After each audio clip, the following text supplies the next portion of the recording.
अस्सलाम वालेकुम नाजरीन, मैं हूं आपका होस्ट अब्दुल्ला तारिक और आप देख रहे हैं मेरा यूट्यूब चैनल हॉकाई। पाकिस्तान और इंग्लैंड के दरमियान पहला टेस्ट मैच जो है वो जारी है रावलपिंडी में। आज डे 2 था। डे 2 के जो स्टैट्स हैं वो मैं आपसे शेयर करना चाहूँगा। 657 रन्स इंग्लैंड ने किए अपनी पहली इनिंग्स में। 101 ओवर्स इन्होंने बैटिंग की और सिर्फ 3 मेडन्स इन्होंने अपनी इनिंग्स में खेले। 6.5 की एवरेज रखी इन्होंने। रन रेट जो था 6.5 का, अगर आप देखें तो वनडे में बहुत अच्छा कंसिडर होता है। 350 रन बन जाते हैं 6.5 की एवरेज से, अगर आप देखें उसके राउंड अबाउट पहुंच जाता है टारगेट। यहाँ पे जो इंग्लैंड की परफॉर्मेंस है वो बहुत आउटस्टैंडिंग नज़र आई है। अगर हम देखें तो इंग्लैंड की टीम ने 657 रन्स किए हैं आज। आल्दो इनकी विकेटें गिर गईं लेकिन स्टिल इन्होंने 150 रन्स ऐड किए। इनकी जो 7 विकेटें थीं गिर तो ज़रूर गईं लेकिन जो नंबर ऑफ रन्स थे वो जो जितने ये ऐड करना चाह रहे थे वो इन्होंने किए।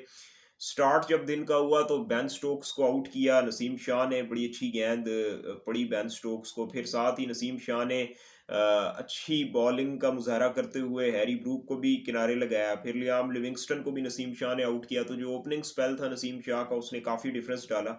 लेकिन फिर विल जैक्स और ओली रॉबिन्सन के दरमियान जो पार्टनरशिप थी उसने भी डिफरेंस डाला और आखिर में जाके इंग्लैंड की टीम जो है 657 रन तक पहुंच गई। जो हाईएस्ट रन्स किए हैं इंग्लैंड की जानिब से वो हैरी ब्रूक ने किए हैं। 153 रन्स इन 116 बॉल्स, 19 चौके 5 छक्के हिट किए हैं। इसी तरीके से 100 जो है वो जैक क्रॉले ने किया था, कल मैंने आपसे शेयर कर दिया था उसके हवाले से। 107 रन्स बेन डकेट के थे और इसके अलावा ओली पोप के इसी तरीके से 108 रन्स थे। और फिर जो छोटी कंट्रीब्यूशंस थी जैसे बेन स्टोक्स के 41 रन्स थे 18 बॉल्स पे। इसी तरीके से विल जैक्स के 30 रन्स थे, 37 रन्स ओली रॉबिन्सन के थे। तो इसने काफ़ी ज़्यादा मदद दी है इंग्लैंड की टीम को। स्ट्राइक रेट कंपैरिजन अगर किया जाए तो बहुत आउटस्टैंडिंग स्ट्राइक रेट्स थे। जो सबसे ज़्यादा स्ट्राइक रेट था वो 227 रन्स का था और जो अच्छे जो सेंचुरियंस इनके रहे हैं Ollie Pope, Zak Crawley, Ben Duckett, इन लोगों के जो स्ट्राइक रेट्स हैं वो भी बहुत अच्छे हैं। 109, 97 और 103 का स्ट्राइक रेट इन्होंने मेंटेन किए रखा और बहुत अच्छा 131 का स्ट्राइक रेट जो था वो हैरी ब्रूक का था। सिंपल सी टेक्नीक है इनकी। बॉल को टाइम करते हैं और बहुत अच्छे गैप्स फाइंड कर लेते हैं। अगर आप देखें ऑफ साइड पे, down the ground, leg side, तीनों जो इनकी साइड्स हैं ग्राउंड की, specially of side, leg side और इसके अलावा स्ट्रेट, बहुत अच्छा खेलते हैं। और इन्होंने कोई बहुत ज़्यादा बॉल को बैश करने की कोशिश नहीं की। कई दफ़ा टाइम किया और जहाँ ज़रूरत पड़ती है वहाँ अनऑर्थोडॉक्स शॉट्स जैसे रिवर्स स्वीप्स, इसके अलावा स्वीप शॉट बहुत अच्छा खेलते हैं ये। सो जो इनकी इनिंग्स में सबसे अच्छी चीज़ नज़र आई वो इनकी अप्रोच थी। और जो स्ट्राइक रेट था, पाकिस्तान की बॉलिंग, 2 ऐसे फास्ट बॉलर खेल रहे हैं जो टी20 में बेस्ट हैं, ओडीआई में बेस्ट हैं। सो उनके सामने खेलना कोई इतना आसान नहीं था लेकिन बहुत ईज़ी इन्होंने लिया उन बॉलर्स को और खूब चौके छक्के हिट किए इन्होंने। जो छक्के हिट किए हैं वो 5 हिट किए हैं। तो ये बहुत अच्छी इनकी पावर हिटिंग की भी एग्जांपल है कि इन्होंने 5 छक्के हिट किए हैं टेस्ट क्रिकेट के अंदर। तो टेस्ट क्रिकेट के अंदर अगर 5 छक्के हिट हों सो ये एक बहुत ही अवलीन बात है। और इसके अलावा 19 चौके भी इन्होंने हिट किए हैं। बाकी जो प्लेयर्स हैं उसमें कंट्रीब्यूशंस मैंने आपको बता दी हैं। बॉलिंग कंट्रीब्यूशंस जो है पाकिस्तान की कोई इतनी अच्छी नहीं रही। नसीम शाह ने 3 विकेटें ली 140 रन दे के। इसी तरह मोहम्मद अली ने 2 विकेटें ली 124 रन दे के। हारिस रऊफ ने 13 ओवर्स में 78 रन दिए, 1 विकेट लिया है। और आज इन्होंने बॉलिंग भी कोई नहीं की।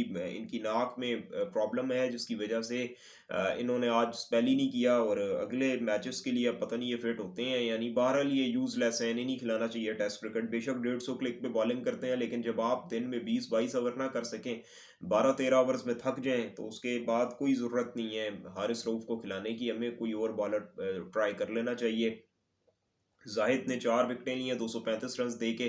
डेब्यू पे सबसे ज़्यादा रन्स इन्होंने कंसीड कर दिए हैं। सूरज रणदीप का इन्होंने रिकॉर्ड तोड़ा है। ये वो रिकॉर्ड है जो आप अपने जो करियर में नहीं चाहेंगे कि ये रिकॉर्ड आपके नाम हो लेकिन अब हो गया है तो जाहिद को एक्सेप्ट करना पड़ेगा और मुद्दत इंतज़ार शायद इन्हें करना पड़े इस रिकॉर्ड को ब्रेक करवाने के लिए। सऊद शकील और आगा कोई विकेटें नहीं ले सके। बाकी जो ओवरऑल अगर देखा जाए तो नसीम शाह का ओपनिंग स्पेल बहुत अच्छा था। उन्होंने बेन स्टोक्स को आउट किया ऑफ कटर पे, फिर हैरी ब्रूक को भी आउट किया, फिर लियाम लिविंगस्टन को भी आउट किया। उस वजह से थोड़ा सा डिफरेंस पड़ा, अदरवाइज ये 700 750 आराम से कर देता इंग्लैंड। फिर पाकिस्तान की जो बैटिंग आई है तो इमामुल हक और अब्दुल्ला शफीक ने 51 ओवर्स आज खेल लिए हैं और 181 रन पाकिस्तान अब तक बना चुका है। इंग्लैंड की टीम ने बॉलिंग अच्छी की है क्योंकि ये फ्लैट ट्रैक है, यहाँ पे रन्स बनेंगे। तो पाकिस्तान ने 3 साढ़े 3 की एवरेज ही आज रखी। ज़्यादातर अब्दुल्ला शफीक अटैक करते हुए नजर आए, इमाम भी एट टाइम्स अच्छा अटैक कर रहे थे, लेकिन कम से कम 4.5 की एवरेज से पाकिस्तान को खेलना चाहिए था। लेकिन हम थोड़ा सा कॉशियस हो गए क्योंकि अगर हम यहाँ पे कोई 1-2 विकेटें मिल जाती इंग्लैंड को तो फिर पाकिस्तान काफ़ी प्रेशर में आता। तो ये आज मेक श्योर किया कि हमें विकेट पाकिस्तान के जो बैट्समैन हैं उन्होंने विकेट लूज़ नहीं की। और अच्छी चीज़ ये नज़र आई कि दोनों पॉजिटिव नज़र आए हैं। सो 3.5 की एवरेज भी ठीक है टेस्ट क्रिकेट में। रेगुलरली अगर देखा जाए तो ये एक अच्छी एवरेज कंसिडर होती है टेस्ट क्रिकेट में।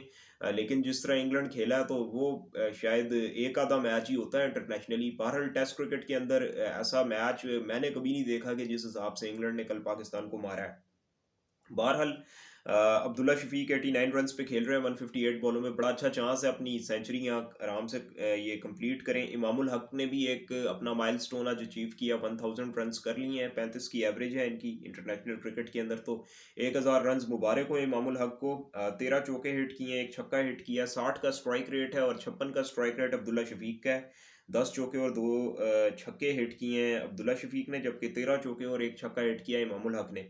इंग्लैंड की जानिब से जो बॉलिंग है वो विकेट तो कोई नहीं ले सका, लेकिन अब तक इनके जो बॉलर्स हैं उन्होंने 9 आई थिंक मेडन ओवर्स किए हैं 51 ओवर्स में। सो ये अच्छी चीज़ है कि हमारे 101 ओवर्स में सिर्फ 3 मेडन्स हैं और उनके 51 ओवर्स में ही अगर देखा जाए तो 9 मेडन्स हैं। ज़्यादातर बॉलिंग इनके स्पिनर्स ने की है। आई थिंक 13 ओवर्स जो हैं वो ओली रॉबिन्सन और जेम्स एंडरसन ने किए हैं। बाकी ओवर्स मेजॉरिटी ओवर्स जो हैं वो स्पिनर्स ने किए हैं। सो इंग्लैंड अपने फास्ट बॉलर्स को यहाँ पे संभाल रहा है क्योंकि आगे जब मुल्तान और कराची जाना है तो वहां पे डेफिनेटली पिचेस इतनी इजी नहीं होंगी जितनी ये रावलपिंडी की पिच लगी है। सो देखना यही होगा कि अब ये कैसे अप्रोच करते हैं। इंग्लैंड के फास्ट बॉलर्स थोड़ा सा अनलकी ज़रूर रहे हैं। एक जैक लीच की बॉल पे इमामुल हक का कैच ड्रॉप हुआ है। फिर इसी तरीके से ओली पोप जो विकेट कीपर हैं वो एक एज लगा अब्दुल्ला शफीक का, जेम्स एंडरसन की बॉल पे वो कैच नहीं पकड़ सके। पकड़ के क्लेम वो ज़रूर कर रहे थे कि कैच हो गया, लेकिन बॉल पहले ज़मीन पे लग गई और इस वजह से पाकिस्तान काफ़ी लकी रहा क्योंकि 2-3 जगहों पे लगा कि अगर यहाँ पे बस इंग्लैंड को जैसे विकेट मिली ही मिली, लेकिन बचत हो गई। सो एक आधा इन्होंने रिव्यू भी किया था अब्दुल्ला शफीक का, निक लग रहा था, लेकिन नहीं हुआ। सो शुक्र है कि पाकिस्तान ने विकेट कोई लूज़ नहीं किया। और अब पाकिस्तान अगर यहाँ पे इंग्लैंड को के बराबर रन्स करना चाहता है तो यहाँ पे अब्दुल्ला शफीक, इमामुल हक, अजहर अली, बाबर आजम, इनका बहुत अहम रोल होगा। और इन चारों प्लेयर्स में से कोई 2 प्लेयर्स ऐसे हों जो कि बहुत बड़ी इनिंग्स खेल के दें। कोई एक अच्छा 150 करे, एक 200 करे, ताकि पाकिस्तान जो है वो इतने रन ज़रूर कर दे कि जहाँ से हमें कोई एम्बैरेसमेंट ना लगे, क्योंकि ये हमारा अपना मुल्क है, हमें यहाँ पे आती है क्रिकेट खेलना। सो अगर हम इंग्लैंड के ख़िलाफ़ यहाँ जीत नहीं सकते तो हमें कम्प्रिहेंसिव ड्रॉ ज़रूर करना चाहिए। बहरहाल थोड़ा सा पिच पे बात करना चाहूँगा मैं कि बहुत फ्लैट विकेट है जिसका क्रिटिसिज्म हो रहा है बहुत ज़्यादा पीसीबी पर। रमीज़ राजा साहब जो हैं चेयरमैन पीसीबी, आज उनका स्टेटमेंट आया कि हम अपनी ड्रॉप इन पिचेस बनाएंगे। ड्रॉप इन पिच जो है तकरीबन 1 अरब रुपए की है एक, और यही वजह है कि पीसीबी नहीं ले पा रहा ड्रॉप इन पिच। 37 करोड़ रुपए की एक इन्वेस्टमेंट की थी नया नाजमाबाद में। एक हाउसिंग सोसाइटी है पीसीबी के साथ अब काम कर रही है, स्पॉन्सर की थी उसने ड्रॉप इन पिच, लेकिन फिर क्योंकि पाकिस्तान में बन नहीं सकती थी और इंटरनेशनली इंपोर्ट नहीं हो सकती थी और हमारे पास कोई ऐसा मैकेनिज्म भी नहीं था कि उन पिचेस को हम जो है यहाँ पे इस्तेमाल कर सकें। सो अब देखते हैं कि क्या सी ड्रॉप इन पिच जो है वो बनेगी पाकिस्तान में। रमीज़ राजा साहब ने ये भी कहा कि हम यहाँ पे जितनी मर्जी कोशिश कर लें, यहाँ पे पिचेस जो हैं उनका मियार बेहतर नहीं होता हुआ दिखाई दे रहा है। हमने बहुत कोशिश की, हमने बाहर से क्यूरेटर मंगवाया, एडिलाइड से क्यूरेटर आए थे कुछ अर्सा पहले, मैंने आपसे शेयर भी किया था अपने प्रीवियस व्लॉग्स में।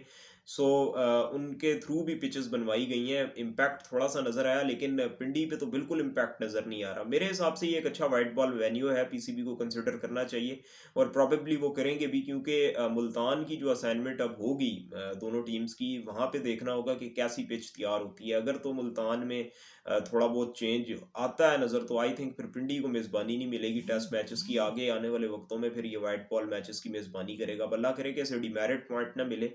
लेकिन मुझे तो ऐसे लग रहा है कि इसे डिमेरिट पॉइंट मिलेगा। पहले भी डिमेरिट पॉइंट मिला था ऑस्ट्रेलिया वाली सीरीज में, और अब अगेन डिमेरिट पॉइंट का मिलना इस स्टेडियम के लिए भी खतरा है, क्योंकि अगर देखा जाए तो नॉर्थ पंजाब में एक वाहिद स्टेडियम है जो इंटरनेशनल मैचेस की मेज़बानी कर रहा है। सो यहाँ के बहुत ज़्यादा फैंस हैं जो मैचेस देखने आते हैं। सो उनके लिए थोड़ा सा ये डिसअपॉइंटिंग ज़रूर हो सकता है। बहरहाल पीसीबी को सोचना पड़ेगा कि अगर मुल्तान में मैचेस करवाने हैं, सो फिर वाइट बॉल मैचेस ज़्यादा से ज़्यादा पिंडी को मिलने चाहिए।